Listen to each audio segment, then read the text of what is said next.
Hello and welcome back to David Anderson Longbow Arrows.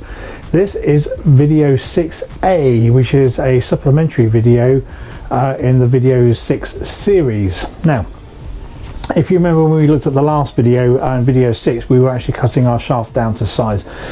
In this video, I just wanted to briefly talk about different arrow shaft profiles. Now, what do we mean by profile? Well, it's what the arrow actually looks like, what the shaft looks like. Up to this point, all of our shafts have been parallel, which means they're the same diameter from nock through down to point. Okay, and that's pretty much okay. It's pretty standard for most target archery. I would say maybe up to about 30, 40 yards, 50 yards possibly. Certainly perfectly adequate for indoor shooting as well. Now, what happens if you want to go a little bit further than that, if you want to be hitting the 60, 80, 100 yard mark? Well, there are various different profiles that you can use. Now, the standard and the one that has been identified most from medieval times is what they call a barreled shaft. Now, what that basically means is that, and for the purposes of this video, I'm going to use 1132 and 516 as an example. So with a barreled shaft, what that basically means, this is our shaft here. The nock end is 516 and it tapers up to 1132 in the middle. Okay, as it goes through the middle down to the point end, it then tapers back down to 516. Okay, so you have thin at either end and fat in the middle, and that's a barreled shaft. Now, I have made barreled shafts. They fly exceptionally well and they go a nice good distance. I've had them successfully hitting the target at 80 yards. Conversely, using a parallel shaft, they don't even want to go that far. They're just all over the place. So barreled is the way to go for that distance. Now, I'm going to pop up on the screen right now. There we go. Ta-da! Okay, and this is an images. Apologies for the hand-drawn images. I'm absolutely useless with computer aided software design. So these are all just drawn out on graph paper. What we have is various types of profiles. So we've mentioned the barreled shaft. The next one we have is what we call bobtailed. Okay, so a bobtailed shaft is where it's 1132 of an inch at the point end and it tapers all the way down to 516 at the nock end. So it's a heavier front and a lighter back. That has the effect of moving the front of center more forward, and therefore the arrow is going to drop and impact a lot harder. Okay, the reverse of that is what we call the breasted or the crested shaft. And so what that one there is, if we reverse it around, we've got the 516 at this end and we've got 1132 at the nock end. Okay, that there has the effect of keeping the arrow more upright. So that's breasted or crested. It's also barreled. The other one that we got is what we call the tapers, the front and the rear taper. So again, this is the front, this is the point end. So the first 10 inches or so, 13, 14 inches are tapered. So this is 516 and it tapers up to 1132 and the rest of the shaft is 1132. That is a front taper. Okay. Conversely, you could have the rear taper, which is the other way around. Okay, so the nock will be 516 and then you get next 10, 12, 14 inches or so tapers up to 1132 and then the point end is 1132. Okay, the only other one that we came across was during excavations on the Merry Rose. There was a shaft that was discovered and they called it the saddled shaft, which effectively is a barreled shaft but twice. Not quite sure why they've done that.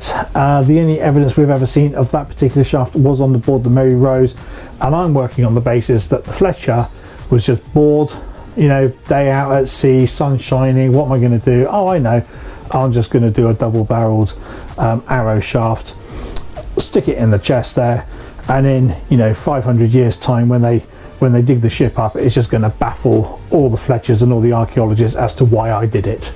Okay, so my solution is he was bored. So how do you make these shafts? How do you taper these shafts? Okay, I've got camera 2 set up over here, so we'll switch over to camera 2. And what we're going to do here is I'm going to show you the jig. This is jig here. I'm going to just move that over a little bit so you can see a little bit more. Okay, this is the jig that I use for doing barreled arrows. Okay, the front one here, this area here is going from 1132 down to 516. This one here goes from 1132 to 932. Okay, now it's quite simple process. We feed the arrow in through the channel here at this end.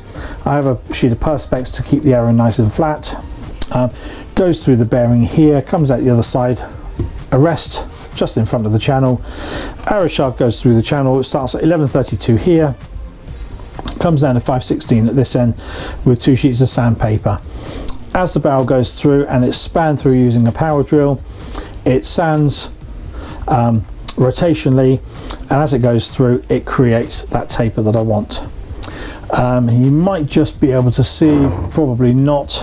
Let me just move that back a little bit. So here you can see some holes. Okay, and these holes run all the way up through the channel as well. What they do is all the dust, all the sand that comes through drops down through those holes and onto the bench underneath it. Now to create that taper, what we're going to do is simply take our shaft, okay, and we put it into our power drill, and I'm going to go like so. So it's now in the power drill. We'll switch over to camera 2 again. So camera 2, okay, and what we're going to do is shaft through the channel, through the thing, and then we're going to high speed it, and as it goes through,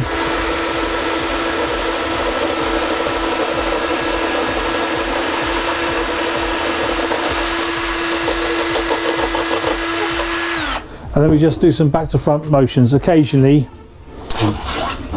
the shaft will get stuck and comes off the drill, so we need to put it back onto the drill, and then back through it goes.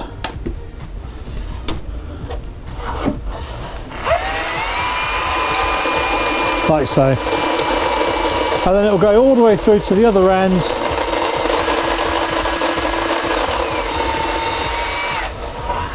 And then when you got right through to the other end, and then just going to take the shaft off, and then you'll see we've got a nice taper going on there. Okay, and then the final thing that we do, usually I leave it in the drill. I'm going to put it back on just to show you what I usually do.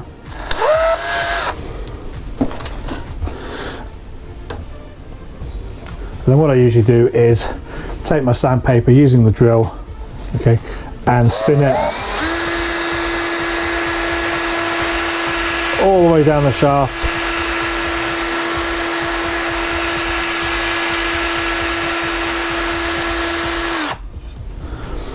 So that one there was a 240 grit